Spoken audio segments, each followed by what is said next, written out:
Media की आवाज देख रहे हैं आप। खबरें देश की हो या विदेश की, राजनीति से जुड़ी हो या किसी भी क्षेत्र से, हर खबर से आपको रूबरू कराना है हमारा मकसद। तो चलिए इसी के साथ आगे बढ़ते हैं और देखते हैं कि आज की खबर में क्या कुछ है खास। महारानी लक्ष्मीबाई आत्मरक्षा शिविर राजकीय उच्च माध्यमिक विद्यालय में चल रहे हैं। इस मौके पर थाना प्रभारी नारायणपुर, बता दें कि इस मौके पर थाना प्रभारी नारायणपुर सत्यनारायण गुर्जर एवं लक्ष्मण चंदेला ने पहुंचकर बेटियों को आत्मरक्षा के बारे में एवं असामाजिक तत्वों से कैसे बचाव किया जाए, मोबाइल के दुरुपयोग के बारे में बताया। साथ ही साथ ये भी बताया कि 24 घंटे 7 दिन पुलिस बल और थाना नारायणपुर आपके साथ खड़ा है। आप किसी भी प्रकार की समस्या आपको बता दें कि हो हमसे साझा कर सकती हैं। बेटियों में थाना प्रभारी को अपने बीच में प्रकार एक अलग ही ऊर्जा का संचार हो रहा था और बार बार कह रही थी कि थाना प्रभारी और पुलिस इस प्रकार से होगी तो हमें शिक्षा दीक्षा में आगे बढ़ने का एक विशेष अवसर मिलेगा। बेटियों की रुचि देखते ही बन रही थी। एक बेटी ने कहा कि मैं आपकी तरह पुलिस बनना चाहती हूँ। थाना प्रभारी ने बहुत ही सामंजस्यपूर्ण तरीके से सरल भाषा में बेटियों को समझाया कि किस प्रकार से पुलिस सेवा में और अन्य सेवाओं में आगे जाया जा सकता है। प्रोफेसर संजय शर्मा स्टाफ सहित थाना प्रभारी का साफा और माला पहनाकर स्वागत किया। साथ ही थाना प्रभारी ने निर्देशित भी किया कि कभी समय मिले तो बालक और बालिकाओं को थाने की विजिट कराई जाए, जिससे किस प्रकार से पुलिस समाज के लिए कार्य करती है, क्या क्या गतिविधियाँ होती हैं, इसके बारे में जानकारी प्राप्त होगी। मेहनत ही सफलता की कुंजी है। थाना प्रभारी ने बताया कि हम सब का सहयोग चाहिए। इसी प्रकार से वीडियो में वो अपराधियों में डर पैदा होगा। अपराधियों को छिपाएं नहीं, बताएं अपराध को, अमन चैन सुख शांति व्याप्त होगी। हेलमेट का प्रयोग करें, बिना लाइसेंस गाड़ी नहीं चलाएं। साइबर क्राइम को कोई घटना घटती है तो हमें सूचित करें। इस प्रकार के नवाचार मिशन 2030 को लेकर भी चर्चा की गई। अगर आपकी उम्र है, आप स्कूटी वगैरह कुछ भी चलाते हैं तो उसका भी नॉन गियर लाइसेंस बनता है, वो बनवाइए। आप इंश्योरेंस जमा करवाइए। बिना हेलमेट बिल्कुल मत चलिए। 77% मौत मोटरसाइकिल एक्सीडेंट में हुई है, उनका मेन कारण रहा है कि उनके हेलमेट नहीं। आप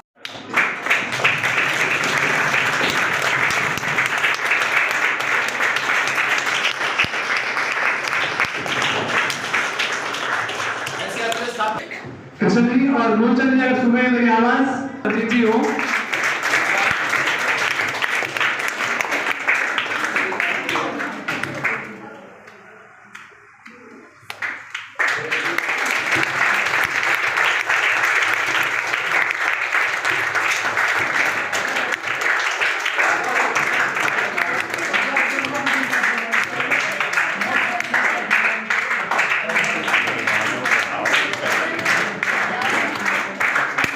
और अब इनका माल्यार्पण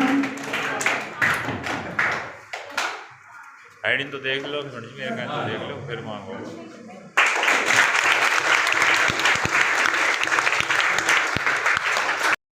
पुलिस बनना चाहती हूँ, इसके बारे में हमें विचार करना। बहुत अच्छा क्वेश्चन किया तेरे, बहुत बढ़िया।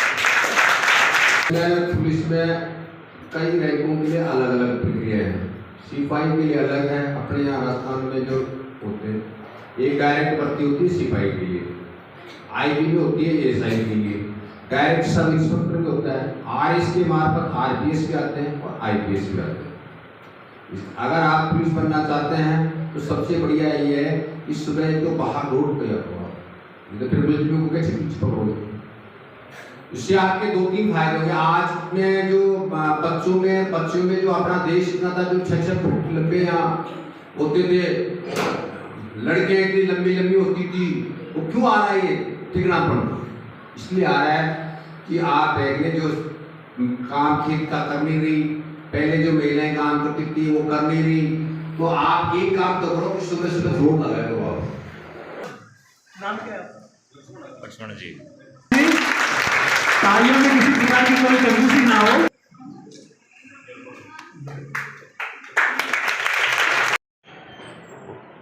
गुरु और समुद्र दोनों ही गहरे होते हैं, लेकिन दोनों में एक फर्क यही होता है कि समुद्र की गहराई में इंसान डूब जाता है और गुरु की गहराई में इंसान तैर जाता है। लेकिन जितनी गहराई में जाएगा मोती वहीं से हासिल होते हैं।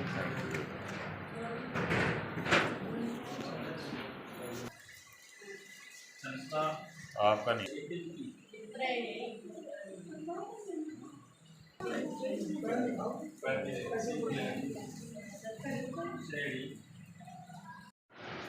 अगर आप शुरुआत में अगर जैसे आज मान लो किसी ने आपको कोई छोटा सा भी अगर मैसेज भेजा, मोबाइल किया, चाहे आपका अड़ोस का हो, पड़ोस का हो, रिश्तेदार का हो, स्कूल का कहीं भी हो, आप उसको तुरंत बेझिझक, अगर स्कूल में है तो आप यहाँ दूसरों को बताइए, अगर घर पर है तो मम्मी पापा को बताइए, उसको मत दबाइए आप। और अगर ये दोनों से आप ये नहीं बता रहे तो बिल्कुल हमारी जो महिला हेल्पलाइन है उस पर बताइए, 100 नंबर पर बताइए कि साहब ये है, ये लड़का है, ये आदमी इस तरीके से मुझे गलत देख रहा है या परेशान कर रहा है, कोई भी, बिल्कुल हम उसको गोपनीय रखेंगे। नहीं तो आप किसी बड़ों को बताएंगे, नहीं आपके पेरेंट्स को बताएंगे और कानून सम्मत उसका बिल्कुल ऐसा इलाज कर देंगे जो आपकी तरफ दोबारा देख भी नहीं पाएगा। बच्चियां आप सोचती हो कि मैं बता दूंगी तो क्या सोचेंगे, बिल्कुल गोपनीय रखते हैं हम। और उसका शुरुआत में आपने हमें बता दिया कि ये लड़का है जो इस तरीके से कोई भी गलत हरकत पीछा कर रहा है, मैसेज भेज रहा है, तो आप हमारे तक बिल्कुल बताइए आप। और क्यों बात बड़ी हो जाती है, आप तुरंत बताइए। आप अगर कोई भी बात आपको 3 माध्यम बताइए, मम्मी पापा, प्रिंसिपल पहुंचे और हमारे को तो आप 100 नंबर पर कर दीजिए, महिला हेल्पलाइन पर कर दीजिए, 2 जगह से कर दीजिए। आप हम आपको किसी को मोबाइल पर इतने बढ़ते अपराध हो रहे हैं, उनका रोकना जरूरी है। उसका रोकने जब तो जागरूकता आएगी, जब आप समझोगे कि मोबाइल में क्या फायदा है, क्या नुकसान है, और इसमें अपराध होते हैं तो कैसे पकड़े जाते हैं और कैसे नहीं पकड़े जाते हैं। बिल्कुल 100%, चाहे वो कितना ही कलाकारी से, चाहे कहीं से फोन करे, किसकी सीट करे, कुछ भी करे, वो पकड़ा जाएगा। अगर वो आपको व्हाट्सएप कॉल कर रहा है और वो परेशान कर रहा है, लोगों के दिमाग में बात है कि व्हाट्सएप कॉल की रिकॉर्डिंग नहीं होती है, व्हाट्सएप कॉल से करना नहीं जाएगा। बिल्कुल उसमें थोड़ा टाइम लगता है, 5-7 दिन लगता है। अभी आपने मोबाइल नंबर दिया तो हम 2 दिन तक पहुंच जाते हैं। अगर कोई आपको व्हाट्सएप कॉल कर रहा है, वीडियो कॉल कर रहा है, तो उसमें टाइम लगता है। लास्ट टाइम में 10 दिन के आसपास वो वहां से गूगल से आती है सारी सूचनाएं हमारे पास, थोड़ा सा टाइम लग जाता है, लेकिन उस तक भी हम पहुंच जाते हैं। फिर कोई ये सोचे कि वीडियो कॉल कर दूंगा, व्हाट्सएप कॉल कर दूंगा, तो आपके अगर आज दोस्त पड़ोस में है उनको भी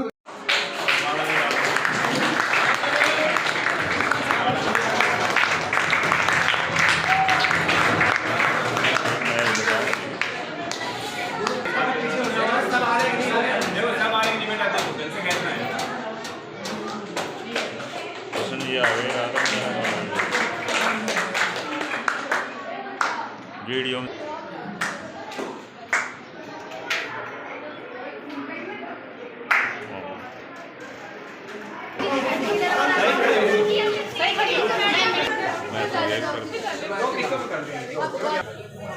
आत्मरक्षा प्रशिक्षण और इसमें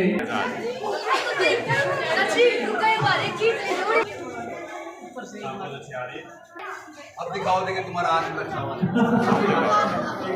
बच्चियां हैं जो कतार पर लग रहा है अपनी लाइनों में, और एक जो गतिविधि है इनके द्वारा जो जरूरी और सामान्य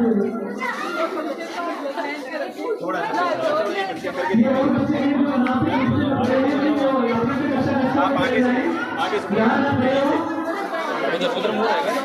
केवल यहाँ पर मुँह पालिका रहेगी। पीछे हो जाओ बेटा, पीछे हो जाओ। 2 लाइन में, 2 लाइन में ना,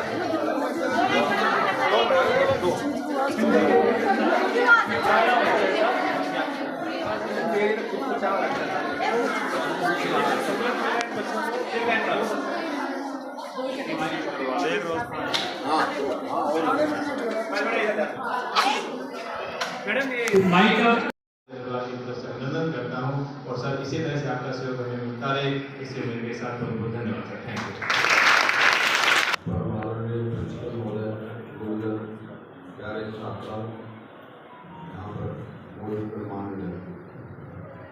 सबसे पहले तो मैं प्रिंसिपल साहब का तहे दिल से धन्यवाद करता हूँ कि मुझे यहाँ बुला करके और आपके बीच में बातें करने का मौका दिया, इसके लिए इनका बहुत बहुत आभार।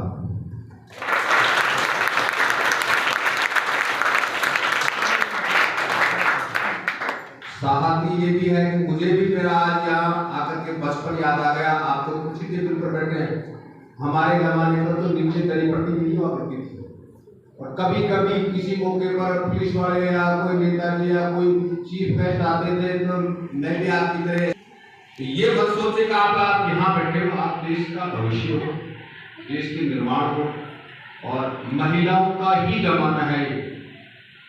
इसलिए आपको इस बात को बिल्कुल याद रखनी चाहिए कि देश का भविष्य हो आप। और सरकार ने महिलाओं के बच्चों के लिए इतनी सुविधाएं दे रही है जो आपको सभी को पता है, और समय समय पर अखबार में और अपने विभिन्न चैनलों के माध्यम से बताते भी रहते हैं। आज का अपना जो मैं विषय आत्मरक्षा प्रशिक्षण, ये शायद आपको इन्होंने सिखाया होगा, हमारे विभाग की तरफ से भी सिखाया जा रहा है, लेकिन आज जो हमारी महिला थी वो छुट्टी पर थी, इसलिए मैं उनको ला नहीं पाया। फिर कभी एक ला करके हम भी आपको आत्मरक्षा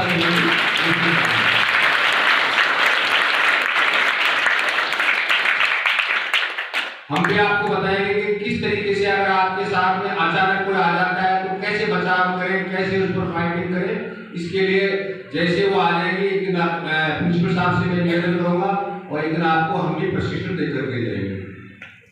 आत्मरक्षा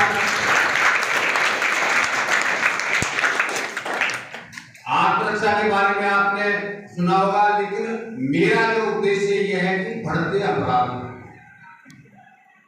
बच्चों में, बच्चियों में, महिलाओं में अपराध बढ़ रहे हैं, इसका क्या कारण है, इसके बारे में कुछ प्रकाश डालना चाह रहा हूं आपको।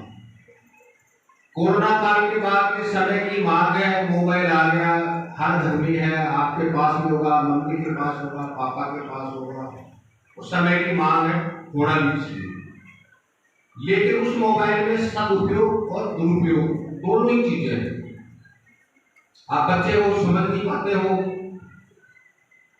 आपको ये पता नहीं है कि मैंने किसी को मैसेज भेज दिया या मुझे कोई मैसेज भेज दिया तो उसका आगे क्या होगा। कोई किसी को मोबाइल कर देता है तो पता ही नहीं चलेगा। मैं आपको इसके बारे में जानकारी देना चाहता हूँ। अगर आप मोबाइल पर अभी जैसे ये मेरी फोटो खींच रहे हैं, ये फोटो इनके पास में बात नहीं आती है, पहले गूगल सेव करता है उस फोटो को।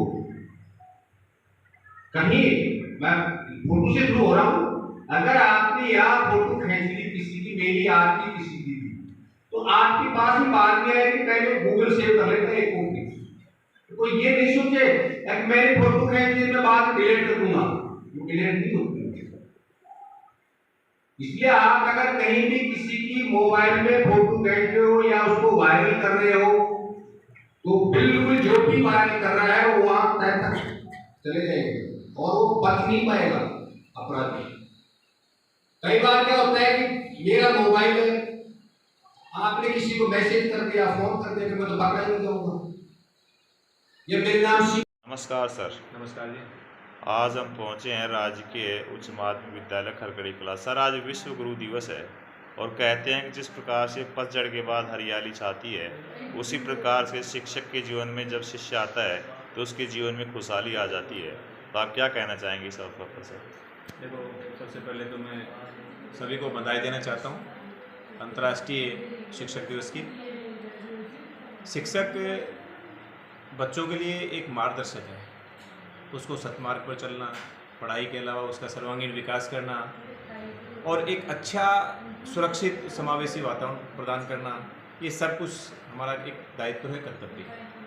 हम बच्चों के साथ बड़ी शेयरिंग करते हैं, बड़े नज़दीक रहते हैं, उनमें कोई संकोच पैदा ही नहीं होने देते और उनको प्रतिदिन रोज़मर्रा हम उनको मोटिवेट करते हैं, आगे बढ़ने के लिए प्रेरित करते हैं। और हमारे यहाँ मैं और मेरी टीम यहाँ के बच्चों को अपने खुद के बच्चे समझ करके यहाँ शिक्षण कराते हैं, उनसे बड़ा प्रेम रखते हैं, पढ़ाई में लगाव रखते हैं। धन्यवाद। Thank you sir. आज शिक्षक दिवस है, तो आप इस दिवस पे क्या कहना चाहेंगे गुरुजनों? गुरुरे ब्रह्मा गुरुरे विष्णु गुरुरे देव महेश्वर स्वराय गुरुरे साक्षात पर ब्रह्म तस्मै श्री गुरुवे नमः। एक शब्द में ही परिभाषित कर दिया, गुरु की महिमा विश्व में सबसे बड़ी बताई गई है। हाँ बेटा बताओ। हमारा विद्यालय बहुत अच्छा है, यहाँ का वातावरण भी बहुत अच्छा है। हमारे विद्यालय में समय पर पढ़ाई होती है, हमारे विद्यालय में समय पर हमें होमवर्क दिया जाता है, फिर उसमें समय पर ही चेक किया जाता है। हमारे विद्यालय में नियमित समय पर स्कूल बैग लगती है, नियमित समय पर छुट्टी होती है। हमारे विद्यालय में हमारे गुरुजन से हम सारी बातें शेयर करते हैं, उनसे कुछ भी नहीं छिपाते हैं और वो हमारी हर समस्याओं का समाधान भी करते हैं। थैंक यू बेटा।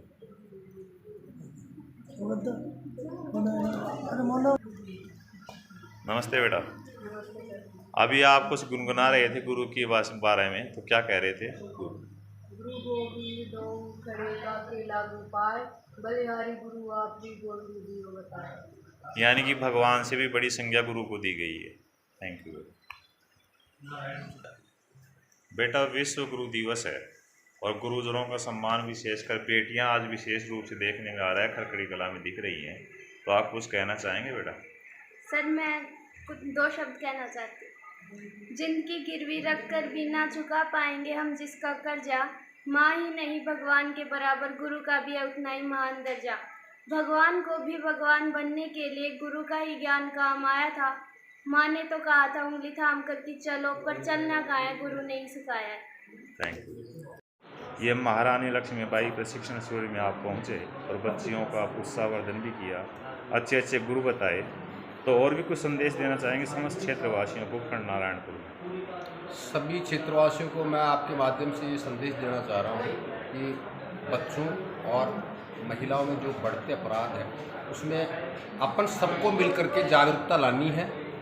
इसी के बारे में संदेश दे रहा हूँ कि मोबाइल में जितना ये इसका प्रचलन बढ़ा है, जितना इसका सदुपयोग हो रहा है, उतना ही उसका दुरुपयोग भी हो रहा है। इसके लिए अपने को सभी को जागरूक रह करके और मोबाइल की गतिविधि बच्चों के बारे में उनको समझाना पड़ेगा कि इसका क्या सदुपयोग है, क्या दुरुपयोग है। सर, मैं देख पा रहा था एक बहुत अच्छा नवाचार प्रिंसिपल के माध्यम से, आपके माध्यम से हुआ, जो बच्चियों में उत्साह था और जिज्ञासा उस बच्ची ने प्रश्न भी किया, तो उस प्रश्न का आपने बहुत संतोषजनक उत्तर दिया। तो हो सकता है कि आपने 100 नंबर के बारे में बताया, महिला हेल्पलाइन के बारे में बताया, साइबर क्राइम के बारे में बताया, और जो मोबाइल से अपराध घटित हो रहे हैं उसके बारे में बताया। अच्छे और बुरे का गुण भी बताया, मोबाइल अच्छा भी होता है, बुरा भी होता है। तो बेटियों के लिए आपने एक विशेष पहल शुरू की है, 24 घंटे 7 दिन आपको कॉल कर सकती हैं सर? बिल्कुल, हम 24 घंटे सेवा में हाजिर रहते हैं, कभी भी, एनी टाइम। और मैंने प्रिंसिपल साहब के माध्यम से मैंने समय समय पर आने के लिए कहा है, और हमारी तरफ से जो विभाग की तरफ से जो चला जा रहा है आत्मरक्षा प्रशिक्षण, उसके लिए भी मैंने कहा है। और मैंने प्रिंसिपल साहब से निवेदन किया है कि एक दिन हमारे थाने पर आपके विद्यार्थियों का विजिट करवाया जाए, ताकि हम इनको बता सकें थाने की कार्यशैली क्या है और हम अपराधी की जड़ तक कैसे पहुँचते हैं। Thank you sir. नमस्कार सर। नमस्कार सर। थाना प्रभारी नारायणपुर पहुँचे और प्रशिक्षण शिविर में भाग भी लिया, आत्मरक्षा के गुरु भी बताए, तो आपकी सोच पहले से बनी हुई थी या निरंतरता से चल रही है सर? सर, मेरी सोच एक्चुअल में निरंतरता से बनी हुई थी, और चूँकि बालिका से संबंधित ये आत्मरक्षा प्रशिक्षण था, मैंने SHO श्रीमान सत्यनारायण गुर्जर जी से निवेदन किया, और ये इन व्यस्तता होते हुए भी मुझे समय दिया, और मेरी यहाँ की बालिकाओं को एक्चुअल में जो सशक्तिकरण मिलना चाहिए था वो इन्होंने एक नवाचार दे करके हमारी बालिकाओं में जो उमंग देखी, जो सीखा, वो अतुल्य है। और मैं कहता हूँ कि हर पुलिस ऑफिसर का सहयोग अगर इस तरह से बच्चों को मिलता रहे तो मेरा राजस्थान शायद विश्व के पटल पर नंबर 1 पे है। मिशन 2030 के तहत भी जो तैयारी करी उसमें महिलाओं में बहुत सहभागिता निभाई है, और आपकी बच्चियों ने जो प्रशिक्षण काल में सर के सामने प्रशिक्षण किया, तो आप कुछ और कहना चाहेंगे कि मिशन 2030 आत्मरक्षा का अभियान चलाया जाए? बिल्कुल सर, जो मिशन 2030 मेरा राजस्थान कैसा होगा उसी के संदर्भ में एक नवाचार था, और मेरी बालिकाओं ने आज ये महसूस किया, मतलब पुलिस एक्चुअल में क्या होती है, उन्होंने आज SHO साहब ने ये दिखा दिया हमारी बच्चियों को कि डरना नहीं है, और बच्चों ने निसंकोच जो उनसे बातें की हैं, जो शेयर किया है, जो उन्होंने अद्भुत दिए, वो अद्भुत बेमिसाल है। और हर पुलिस ऑफिसर को मैं तो ये कहता हूँ कि ऐसा नवाचार शिक्षा विभाग के साथ मिलकर के करना चाहिए। तो अभी आपने इस बड़ी खबर से हमने आपको रूबरू कराया, इस तरह की और तमाम खबरों से हम आपको रूबरू कराते रहेंगे। तब तक के लिए हमारे साथ बने रहिए और देखते रहिए डिजिटल इंडिया की आवाज़। हमारे चैनल को लाइक, सब्सक्राइब और शेयर करना ना भूलें और बेल आइकन जरूर दबाएं।